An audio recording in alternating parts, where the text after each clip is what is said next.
ልጁንም እንይዝልሃለን ያንተንም ነገር እናስተካክላለን በይው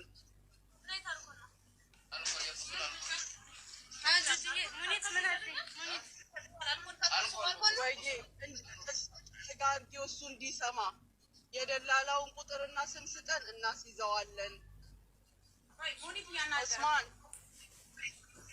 አይመጣም ሱቂ ውስጥ አይመጣም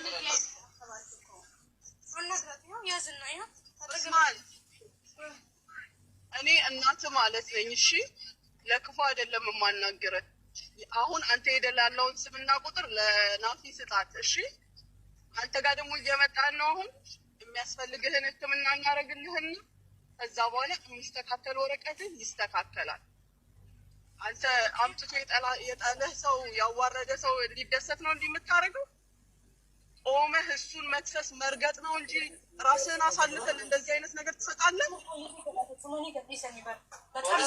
ቤተሰብ እንግዲህ ዛሬ የመጣሁላችሁ እጅግ በጣም የሚያሳዝን ቪዲዮ ነው ማለት ነው ይዤላችሁ የመጣሁት በነገራችን ላይ ብዙዎች እያያችሁት ነው እየተረባረባችሁት ነው ማለት ነው እሱ ምንድነው እንግዲህ ደላላዎችን በተመለከተ ኢትዮጵያ ያሉ ደላላዎችም እንዲሁም ደግሞ ዱባይ ያሉ ደላላዎች የሚሰሩት ግፍ ተንኮል የሚያጠነጥን ነው ይዤላችሁ የመጣሁት ማለት ነው ለዚህ ቻናል አዲስ የሆናችሁ ሰብስክራይብ እያደረጋችሁ ቤተሰቡ ነው ማለት ነው ሰብስክራይብ ስለምታደርጉ እጅግ በጣም እናመሰግናለን ማለት ነው ሰላማችሁ ብዛ በያላችሁበት የዓለም ዳርቻ እና እንግዲህ የዛሬው ቪዲዮ በሰሙን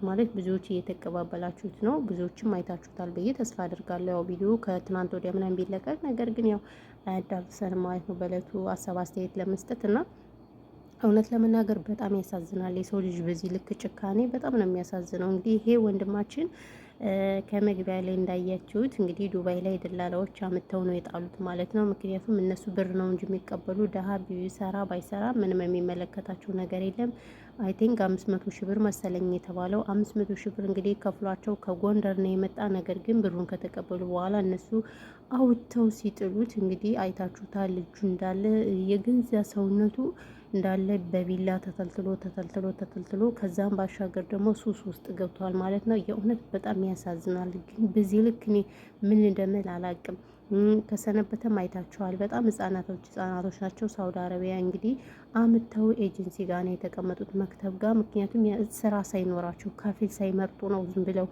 እነሱ ልክ ሳውዲ አረቢያ የሚል ቪዛ መተው እዚህ ያስቀምጧቸው ያለ ከፊል ማለት ነውና ማለት እንዲሁ በዚህ ልክ እስከመቼ ድረስ ነው እናንተ እንደው አሁን እንደዚህ ያድርጋችሁ የምታገኙት ብር የሚሰጣችሁ ብር ይበላላችሁ አላፈር ሰዓት ይሆንባችሁና ማለት ነው ሰዓት ይሆንባችሁ ለነገሩ እዚህ ሁሉ ለቅሶ ሰዓት ነው የሚሆንባችሁ እንጂ ጤነኛማ አትሆኑም ምክንያቱም በላባችሁ አይደለም የመጣው ብር በሐቅም አይደለም የመጣ በሐቅ ያልመጣ ገንዘብ እንዴት ነው ጤነኛ የሚሆነው እና አንዳንዴ እዛ ራሱ ኢትዮጵያ ያሉ አትምጡ ስንላቸው አይሰሙም እውነት ለመናገር ግን ደግሞ ማይፈረድባቸውም አንዳንዴ በሰው ላይ መፍረድ ቀላል ነው ምክንያቱም አሁን ያለችበት ሀገራችን በጣም ከባድ ነው ወጣቱ ተምሮ ስራ የለውም የሆነ ስራ እንኳን ልክፈሉ ቢል በየጊዜው ብር አውጡ እኮ የሚል መንግስት ነው ኢቭን እንኳን ብዙዎችን አጃይብ ያስባለው የአንድ ብር ፔስታል ይዞ የተገኘ 5000 ብር ቅጣት ለኔ ቢጤ ቡሌ የሚሰጥ አስባችሁታል ቡሌ ሆቴል ላይ እንግዲህ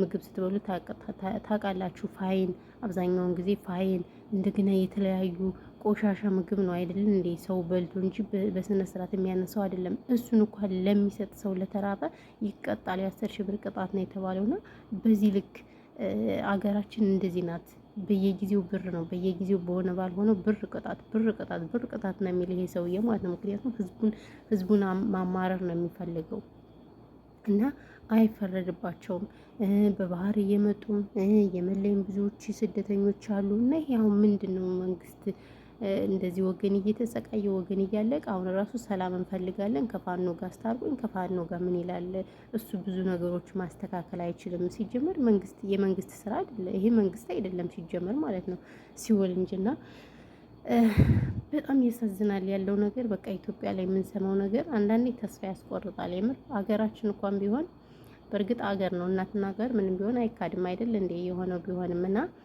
ይሁን ተስፋ እንቆርጣለን ስናስበው ተስፋ ቁርጥ የሚያደርግ ነገር ነው የምናየው የምንሰማው። ሰው ሀገር ደግሞ እስከ መቼ ድረስ?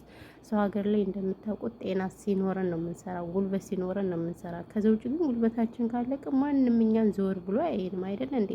ስለዚህ ይሄ ነገር ራሱ እስከ መቼ ድረስ ነው ብዬ ራሱ እኔ በጣም ነው የምወዛገበው እውነት ለመናገር። ስለዚህ እናንተስ ምን ትላላችሁ በዚህ ነገር ማለት ነው? እና በጣም አዝኛለሁ። ያው በወንድማችን ጉዳይ በጣም ነው የተሰማኝ እንደ ሰውኛ ማለት በዚህ ልክ የሰው ልጅ ጭካኔ በቃ እኔ ከሞትኩ ሰርዶ አይብቀል የሚባል ነገር አለ አይደለም። ስለዚህ እነዚህ ደላላ ተብዬዎችም በቃ እኔ እኛ ከበላ ነው የራሱ ጉዳይ ነው የሚመስለኝ። ስለዚህ ባካችሁ እንደው እግዚአብሔርን ደግሞ ያላችሁ አሁን አንዳንድ ማሁን በአረቡ ምሬት ምናምን ሆናችሁም ደግሞ እናመጣለን እያላችሁ ትክክለኛ ሳትሆኑ አታሰቃይዋቸው። የደሃ ልጆች ነው ይሄ ነው የምላችሁ። ከብት እየሸጡ ነው የሚመጡት፣ መሬት እየተሸጡ ነው የሚመጡት፣ እየተበደሩ ነው የሚመጡት። እኛ ጊዜ አረብ ሀገር ስንመጣ ማርያም በጣም መምጫው ትንሽ ነው፣ ሁሉ ነገር ቀላል ነው። አሁን ግን አስባችሁታል? 100 ሺህ ብር እዛ በላይ እየከፈሉ እየመጡ ኢቨን ሴቶች ራሱ ስራ ከሌላችሁ ለምን ታመጧቸዋላችሁ? እዚህ ነው የምላችሁ። እናንተ በቃ የምትስገበገቡ ሰዎች አላችሁነት ለመናገር። ስለዚህ ጥንቃቄ ብታደርጉ፣ በደሃዎች ላይ ባትቀልዱ መልካም ነው ብዬ አስባለሁ። አሁን በነገራችን ላይ ብዙዎች አረቦች ራሱ ሰራተኛ እየፈለጉ አይደለም። ለምን እንደሆነ እግዚአብሔር ይወቀው ማለት ነው። አብዛኛውንም አይደሉም ሰራተኛ ለመፈለግ ማለት ነው። እና ስለዚህ እርግጠኛ ያልሆናችሁትን ነገር እያመጣችሁ ሰው አታሰቃዩ ባካችሁ፣ ማስተዋል ይስጣችሁ። እና ያው ይሄን የሚለው ብቻ በጣም ከባድ ነው ያለው ነገር፣ የምንሰማው የምናየው ነገር እንደ አጃይብ የሚያስብል ነገር ነው። እና ቤተሰቦች ለማንኛውም ያው ያለው ነገር ይሄ ነው። በተረፈ እንግዲህ አልንዛዛባችሁ፣ ወሬም አላብዛባችሁ። ያው ብዙም ወሬ ሲበዛ እናንተ ቪዲዮ ስለማታዳምጡ ተው፣ ቻናሌን ሼር አድርጉልኝ ብላችሁ እምቢ አላችሁ አይደለም እናንተ ቅንቅናሞች ማለት ነው። የቡታጅራ ዩቲዩበሮች ለቅሶ ሲሆን ግን ለማየት አንደኛ ናችሁ ማለት ነው። እና ለማንኛውም ይሄንን ይመስላል። በሌላ ቪዲዮ እስከምንገናኝ ድረስ ሰላማችሁ ብዙ ትረፍረፍ ይበልልን። አህለን ወሰህለን ያ ጀማ ትላላችሁ፣ ያ ጀማ ትላለች። አዩ ኢትዮጵያ ገባቻ የኔ ነው ጎበሳ። እንደዚህ ጭክን እያሉ ሀገር ሲገባ በጣም ደስ ይላል። እና ለማንኛውም ይሄን ይመስላል። ሰላማችሁ ይብዛ ውዶች በያላችሁበት።